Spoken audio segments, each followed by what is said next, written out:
When I was 16, homeless kids were going missing in my town. I know what really happened to them. I won't go into detail why I was thrown out of my house at 16. Financial problems.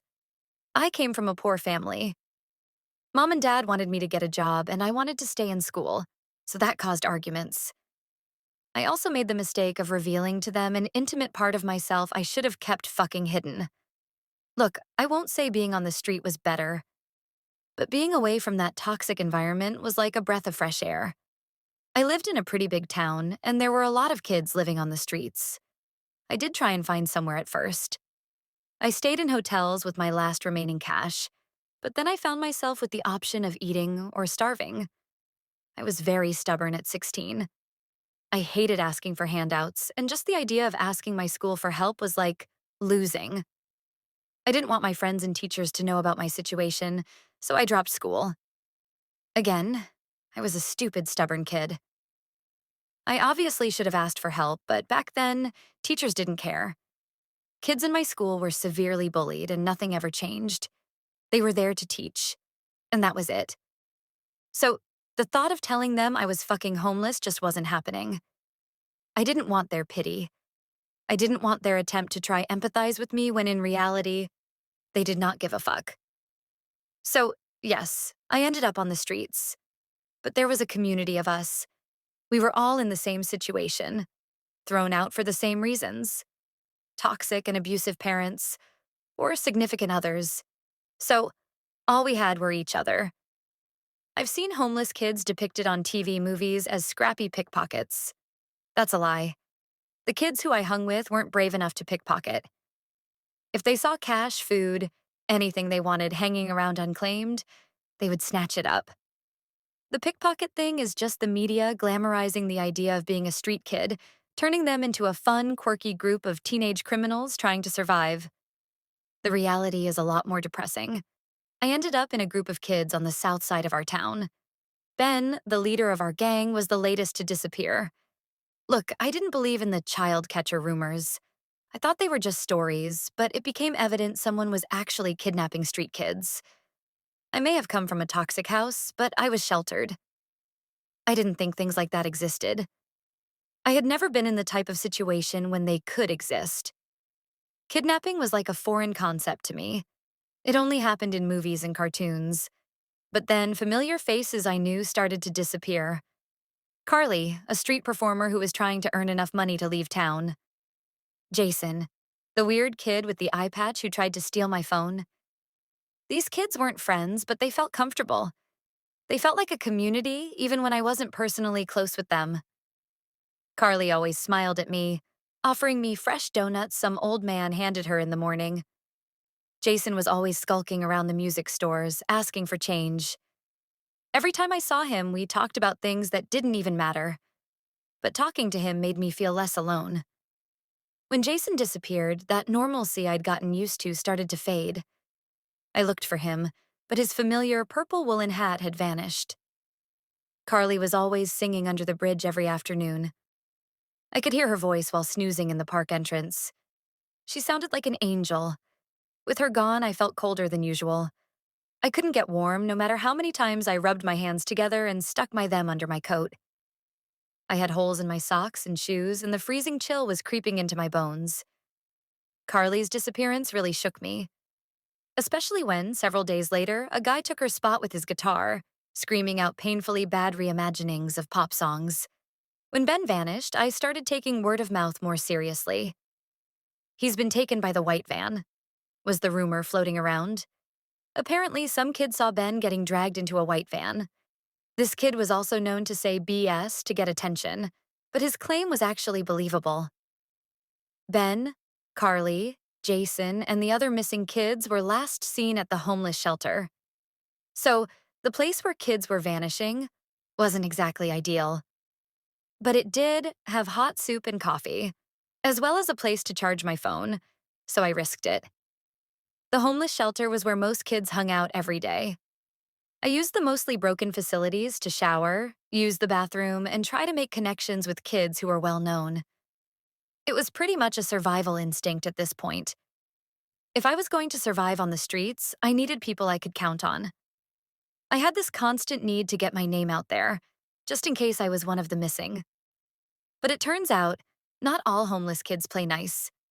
I won't go into detail, but there were a lot of names I thought I could trust, and quickly learned that I couldn't fucking trust anyone.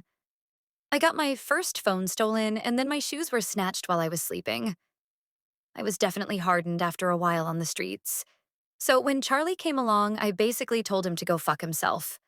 All of the connections I made just lost me cash, food, and my shit. The worst thing you can be as a street kid is nice. If you want to be left alone, you have to make it very fucking clear. Without Ben's leadership, things went off the handle. I was quickly labeled as a naive bastard who FW anyone. Most of my spots were compromised, so I had no choice but to once again risk the homeless shelter. My initial plan was to grab food and coffee and make a run for it. I had the town library as a safe spot until 4 p.m., and after 10, the guy who owned the Chinese takeout begrudgingly let me sleep in his doorway. I think he felt sorry for me, but at this point, I was too fucking cold to care about pride. The volunteers in the soup kitchen were my age. I didn't know them, thankfully, but I was eager to get out of there. The food was a choice of cold curry or soup. I chose soup and a chunk of stale bread. The coffee was always lukewarm, but it was coffee. I wasn't going to complain. I was trying to eat it as fast as I could without burning my mouth. When a kid I can only describe as the human embodiment of a golden retriever slid next to me, grasping his own bowl of soup. With dark brown hair under his hood and freckled cheeks, not to mention his expensive jacket and shoes, I knew the streets would eat him alive. This kid looked like he'd stepped right out of a perfect suburban home. He had a mommy and daddy and a perfect fucking life. Lucky him. I was having a hard time taking in his expensive clothes. Yes, his hair was greasy and his clothes were slightly discolored. Holes in his gloves, dirt smearing his face, so he was clearly sleeping rough. But this guy was asking to get his branded coat stolen. "Take that off," I said through a mouthful of stale bread. That was all I could say. I didn't want to say hi, because hi was an invitation to join me. I was on my third phone and I wasn't taking any chances with this kid. 2 years of fucking with the wrong people, I was done. I nodded at his jacket and he looked confused. Huh? Put it in your backpack, idiot. I was just warning him of my past mistakes. I did have my dad's expensive watch and some shoes I bought with money from a summer job before I left home. I lost both of them because I failed to hide them. Elizabeth and Mari, two older girls I thought I could trust, were now proud owners of my shit. The guy had this docile look on his face, eyes wide like a fucking deer. I had no idea how he had survived this long. If he was sleeping in the shelter, yes, it was safer and warmer, but it also made him a target for kidnapping. "Unless you want to lose it," I added, finishing my soup. The guy continued eating, completely unbothered. "Your jacket," I said directly. I didn't lose my patience much, but this guy was testing me. "Take it off, or you will lose it." After being fucked around with by Ben's asshole friends, it felt strangely good to be an asshole back to a total stranger. The kid hesitated before pulling off his jacket and backpack, awkwardly yanking off the jacket and stuffing it inside his bag. Then he sat there shivering like an idiot, and I gave up and offered him one of my spare sweaters. Street kids usually wanted something in return, and I was waiting for his proposition. Instead, he said, "Thanks," and pulled it on. "I'm Charlie." He introduced himself when I stood to leave, grabbing my own pack. I told him I didn't ask and that it was nice meeting him. When he followed me, I thought we were just going the same direction. But then I took a turn down an alleyway, and his footsteps hesitated before coming after me. I was all ready to tell him to beat it, but Charlie looked lost. He had this look on his face like he was trying and failing to look intimidating. This kid didn't look like he was going to steal my shit while I was sleeping. I didn't officially ask him to join me, it just sort of happened. When I got back to my spot, he dropped his pack and started unrolling his sleeping bag next to mine. I took advantage of his kindness, that innocence that was yet to be drained from him by every stone-cold night that never seemed to end.